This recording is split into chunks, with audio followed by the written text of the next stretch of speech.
अर्यंत अवस्था प्रम है, सिद्ध अवस्था द्वितीय है। अर्यंत अवस्था प्रथम है, पहले है, सिद्ध अवस्था बाद की है। पहले एक कदम होगा फिर दूसरा कदम होगा, पहले अर्यंत होंगे फिर सिद्ध होंगे। ऐसे नहीं होता कि वे पहले कोई सिद्ध और फिर अर्यंत बने, ऐसा होता ही नहीं। पहले कौन होंगे, सोच के देखो, आप भी विचार करके देखो। पहले अर्यंत होंगे, ये अवस्था प्रथम अवस्था है, इसके बिना सिद्ध अवस्था आती नहीं है। फिर से दोहराते हैं, अर्यंत अवस्था प्रथम अवस्था है। पहले अर्यंत बनेगी आत्मा, पहले कोई अर्यंत बनेगा, उसके बाद सिद्ध बनेगा।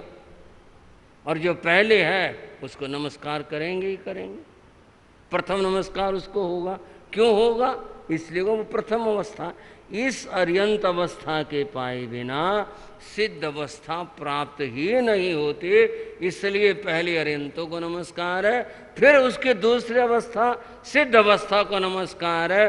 अर्यंत और सिद्ध इन दोनों को आप ऐसे समझो जैसे एक सिक्के के दो पहलू। एक सिक्के के बंधु। अब सिक्के पर ध्यान देते हैं, हम कल्पना करते हैं 1 रुपए का सिक्का है, उसके दो पहलू हैं, एक ये है और एक ये है। ये है, इधर वाली तरफ हम देखते हैं लिखा हुआ हिंदी में 1 रुपया, ये उसमें लिखा हुआ है। दूसरे तरफ देखते हैं वहां 1 छपा हुआ है, उसका भी अर्थ वही है, और जो लिखा हुआ उसका भी अर्थ वही है। बंधुओं, जब हम देखेंगे तो एक तरफ दिखाई देगा, दूसरा पासा देखने के लिए ऐसे करना पड़ेगा। जो हमारे सामने है वो अर्यंत है। आप सवाल उठाओ, आप सिद्धों को क्यों नहीं कहते? मैं बात कर रहा हूं, हम अर्यंत अवस्था को देखते हैं, सिद्ध तो दिखाई ही नहीं देते, देते नहीं दिखाई। वो तो बताया हुआ, इसलिए हम जानते मानते हैं। सिद्ध दिखाई कहाँ देते हैं? दिखाई नहीं देते, उनका तो स्वरूप ही कुछ और है। उसकी भी थोड़ी सी बात कर लेंगे। पहले बात ये, दिखाई कौन देते हैं? अर्यंत देते हैं। आपने एक बात सुनी होगी, और वो ये सुनी होगी कि परमात्मा के 2 रूप होते हैं, साकार परमात्मा और निराकार परमात्मा। यह वो धारणा वैदिक धर्म की है। साकार परमात्मा वो जो देह धारण करके आए, और निराकार वह है जो देह धारण नहीं करता, अदृश्य होता है। ये अर्यंत और सिद्ध साकार निराकार भेद है। अर्यंत साकार हैं, वो दिखाई देते हैं। आप कहोगे अब तो नहीं दिखाई, नहीं दिखाई देते, वर्णन पढ़ लो, चित्र बनेगा दिमाग में। दिखाई देते हैं, अर्यंतों का स्वरूप है। अर्यंत कैसे हैं, उनके 12 गुण हैं, और क्या क्या बातें, सारी बातों की चर्चा कर लो। सिद्धों की बात बताओ। सिद्ध दिखाई नहीं देते, नाकों से दिखाई देते। आप सोचो और मैं सोचो तो भी दिखाई नहीं देते। कारण क्या है? सिद्धों के बारे में कहा, सव्वे सरानीय टंती। जितने शब्द हैं बंधुओं बहनों, जितने शब्द हैं जिनके द्वारा उनकी व्याख्या की जाए, सव्वे सरानीय टंती, वापस लौट आते। जितने शब्द हैं जिनके द्वारा सिद्धों की व्याख्या की जाए, कहा जाए सव्वे सरानीय टंते, वो वापस लौट आते हैं। कोई शब्द ऐसा है ही नहीं जिसके द्वारा उनकी व्याख्या हो। अर्यंतों की है, अर्यंत साकार है, सामने है। अर्यंत सिद्ध साकार नहीं, निराकार है। कोई शब्द ऐसा नहीं जो उनकी व्याख्या कर सके। और क्या कहा शास्त्र में? तक्का तत्थ न विजयी। कोई तर्क काम नहीं देता वहां। यूं सोचना, तर्क करके बातें करके हम सिद्धों को समझ लें, कोई तर्क काम नहीं देता। कारण क्या है? मई तत्थ न कहिया। वो मति के द्वारा नहीं जाने जाते, बुद्धि के द्वारा नहीं जाने जाते, वो तो ज्ञान और ध्यान और अंतर से जाने जाते हैं। वो शब्दों से जाने ही नहीं जाते। मति बुद्धि के द्वारा निराकार को ग्रहण नहीं किया जा सकता। कारण क्या है? जितने शब्द हैं उतने रूप हैं। मैंने कहा पानी, पानी कहते एकदम रूप ध्यान आएगा। एक ऐसा तरल पदार्थ जो ऐसा होता है, इस तरह का होता है, उसके कहते रूप ध्यान आया। वहां ना रूप है, इसलिए कोई शब्द का अर्थ ही नहीं वहां पर। वो शब्द के द्वारा जाने नहीं जाते, बुद्धि के द्वारा, तर्क के द्वारा वो नहीं जाने जाते। और क्या? मई तत्थ न गाहिया, मति बुद्धि के द्वारा अगर हम उसको जानना चाहें, जाने नहीं जा सकते। क्यों नहीं जाने जा सकते? आप बताते हैं। न दीहे, वो लंबे नहीं हैं, न हस्त से वो छोटे नहीं हैं, न तन से वो त्रिकोण नहीं है, न चौरन से वो चतुष्कोण भी नहीं है, न परिमंडले वो गोल भी नहीं है। अब क्या बात कही? है ही नहीं, कोई रूप ही नहीं, वहां तो अरूप ही है। और क्या कहा? न किन्हे, वो काले नहीं है, नीले नहीं है, लाल नहीं है, पीले नहीं है, श्वेत भी नहीं है। न सुभी गंधे, न वहां सुरभि सुगंध है, न दुभी गंधे, न दुर्गंध है। बहुत मुश्किल हो गई। न थी न पुरुष, न वो स्त्री है, न वो पुरुष, न वो नपुंसक है क्या? वो कुछ नहीं। अभी मैंने 5 रंग के नाम लिए, काला नीला लाल पीला, कहते इनमें से कोई नहीं है। फिर है किस में? ये कुछ नहीं। आप भी तो मेरे साथ सोच रहे होंगे ना, है कोई शब्द जिसके द्वारा हम कह सकें? है ही नहीं, ये कुछ भी नहीं है। स्त्री भी नहीं है, पुरुष भी नहीं है। है क्या चीज? ये नहीं कह सकते। है क्या चीज? कुछ नहीं कह सकते, नहीं बता सकते, कुछ नहीं। इस तरह का कोई है ही नहीं। अंत में एक बात कह दी, उन्होंने विजयी, उनको बताने के लिए कोई उपमा नहीं है, कोई शब्द ही नहीं है, क्योंकि वो निराकार है। फिर समझ लो, अरिहंत जब तक समझ नहीं आएगा, सिद्ध नहीं समझ आ सकता। इसलिए पहले अरिहंतों को समझना पड़ेगा, अरिहंत के दर्शन करने पड़ेंगे, अरिहंत को जानना पड़ेगा, तो बात सिद्ध की होगी। अरिहंत के बिना सिद्ध को जाना ही नहीं जा सकता। इसलिए प्रथम नमन अरिहंत को है। वो साकार है, सामने है, समझे जा सकते हैं, समझाए जा सकते हैं, व्याख्या है, बात है। उनके समझे बिना, उनको नजरअंदाज करके सिद्ध समझ ही नहीं आएंगे। इसलिए पहला नमन किसको किया? ये बात कुछ समझ आई आपके, जो मैंने आपको बताया? अरिहंतों को जाने समझे बिना सिद्ध कभी समझ ही नहीं आते, है ही नहीं, आ ही नहीं सकते, समझ ही नहीं आ सकते। इन सब से वो भिन्न है। और क्या कहें? चंदे सु निम लहरा, आखिर ढूंढा कुछ दुनिया में, देखें चंद्रमा बड़ा, उसकी चांदनी बड़ी निर्मल होती है, इससे तो अनंत गुना ज्यादा निर्मल है, होगी ना फेल।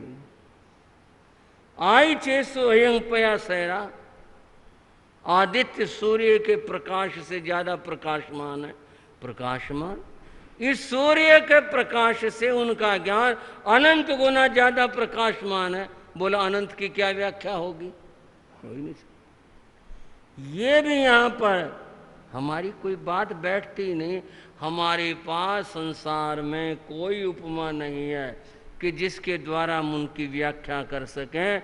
इसलिए बंधुओं, अरिहंतों को पहले समझा गया, अरिहंतों को समझा तो नमन किया, अरिहंतों को समझ करके फिर सिद्धों की बात हुई, फिर सिद्धों को समझा, अर्थात भाव रूप से समझा, शब्द रूप से, द्रव्य रूप से, इस तरह से समझ ही नहीं आते।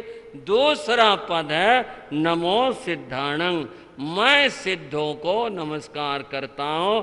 सिद्ध भगवान अवर्णनीय है। साकार और निराकार चर्चा वैदिक परंपरा की है, और साकार और निराकार जो चर्चा है वो अरिहंत और सिद्ध की है।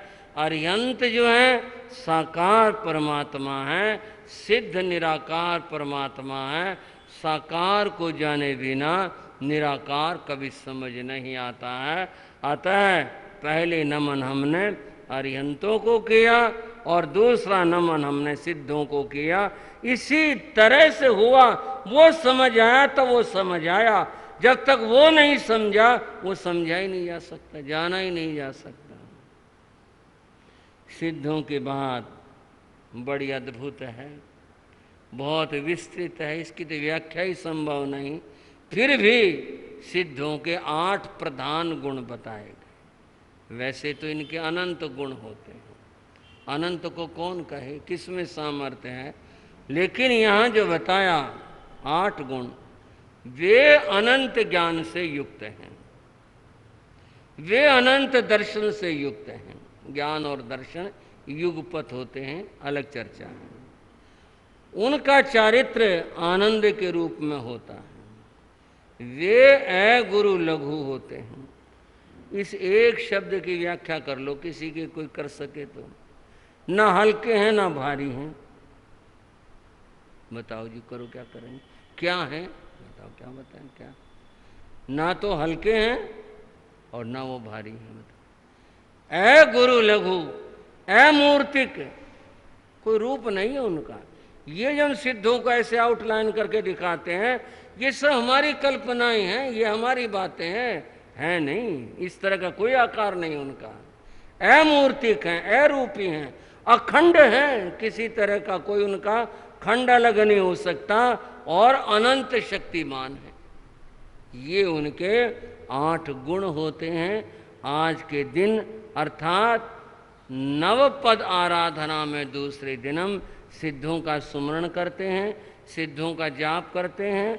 और आज नमो सिद्धाणं पद की कम से कम 8 माला और नहीं तो 21 माला। 21 माला इसलिए कहता हूँ कि भी कुछ तो देर बैठे, 8 माला तो बहुत थोड़ी सी होगी ना, 8 तो करने हैं, नहीं तो 21 माला का जाप जो है वो किया जाए।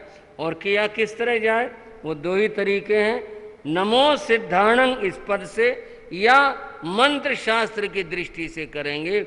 ओम ह्रीं श्रीं नमो सिद्धाणं, ओम ह्रीं श्रीं नमो सिद्धाणं, ओम ह्रीं श्रीं नमो सिद्धाणं, ओम ह्रीं श्रीं नमो सिद्धाणं, ओम ह्रीं श्रीं नमो सिद्धाणं, इस रूप में। ये मंत्र शास्त्र की दृष्टि से है, और वो सहज जो नमोकार मंत्र का पद है उस दृष्टि से है। इस तरह से इनका सुमरण किया जाता है। सिद्ध पद बड़ा अद्भुत और बड़ा विलक्षण है। पद सारे विलक्षण है, पर इसका समझना बड़ा मुश्किल है कि समझें तो समझें कैसे। सिद्ध स्वरूप को आपको प्रेरणा दूंगा, स्वाध्याय करो, शास्त्र पढ़ो, क्या पता कहीं से कोई बात समझ में आ जाए। है बहुत मुश्किल, समय बहुत हो गया, चर्चा को विराम देता हूँ। नमोकार मंत्र की गहराइयों को सोच करके देखो, ये कितना गहरा मामला है नमोकार महामंत्र का। ये समझ में आ जाए तो सब कुछ समझ में आ जाए। हम केवल शब्दों से ही रटन करते हैं, ये तो बड़ा गहरा, बहुत ही गहरा है। चर्चा को विराम देता हूँ, थोड़ी सी चर्चा कर लेते हैं, ज़्यादा नहीं। सुनो सुनो जग वालो तुम नमोकार के अटल कहानी। सुनो सुनो जग वालो तुम, आप भी बोला करो, थोड़ा आनंद ले लिया करो, प्रमाद भी दूर होगा, थोड़ा अच्छा मिलेगा। सुनो सुनो जग वालो तुम नमोकार के अटल कहानी। सुमरण करने से इसके सुखी बनेगी जिंदगानी। सुमरण करने से इसके सुखी बनेगी जिंदगानी। सुनो सुनो जगवालो तुम नमोकार की अटल कहानी। एक राजा जिसका नाम प्रजापाल था, उज्जैनी जिसकी राजधानी थी, मालव जिसका देश था, उसके दो बेटियों के बाद बड़े का नाम सुर सुंदरी था, छोटी का नाम मैना सुंदरी था। दोनों बेटियां खूब अच्छी विदुषी, पढ़ी लिखी, योग्य और युवावस्था को प्राप्त थी। दोनों बेटियां आपस में प्रेम बहुत, प्यार बहुत, घर में सब कुछ अच्छा, पर विचारों में भिन्नता थी। भिन्नता का कारण स्वयं राजा था। राजा प्रजापाल बहुत अहंकारी राजा था। वो ये मानता था कि जो भी कुछ है मेरा पुरुषार्थ है, जो कुछ हूँ, मैं करता हूँ, मैं अपने प्रजा का भाग्य विधाता हूँ, ऐसा उसका सोचना था। जैसा ये प्रजापाल का आप जिक्र सुन रहे हैं, यही इसी तरह की बात हिरण्यकश्यपु की थी, जो प्रहलाद का पिता था। क्या नाम लिया? हिरण्यकश्यप। उसके भी यही, वो भी कहता था क्या परमात्मा होता है, क्या देवता होते हैं, क्या कुछ होते, जो कुछ हो मैं हूँ, वो भी यही कहता था। और मैं नहीं जानता ये बात कितनी सही है। कहते हैं हिरण्यकश्यप की राजधानी वर्तमान का जो उत्तर प्रदेश का हरदोई नगर है, ये उसी की राजधानी थी, हिरण्यकश्यप की, हरदोई। और हरदोई का मामला था क्या, लोगों ने क्यों कहा उसको हरदोई? हद होई, भाई हद हो गई। सेम क्या हद हो गई? बस जो कुछ है बस यही है, और तो कुछ है ही नहीं। खैर वो बात कितनी सही है मैं नहीं कह सकता, पर इस प्रजापाल ने भी हद कर रखी थी। जो कुछ हूं मैं हूं वो ये मानता था। और एक दिन टकराव हो गया अपनी छोटी बेटी से। वो विद्वत सभा में बात पूछी गई।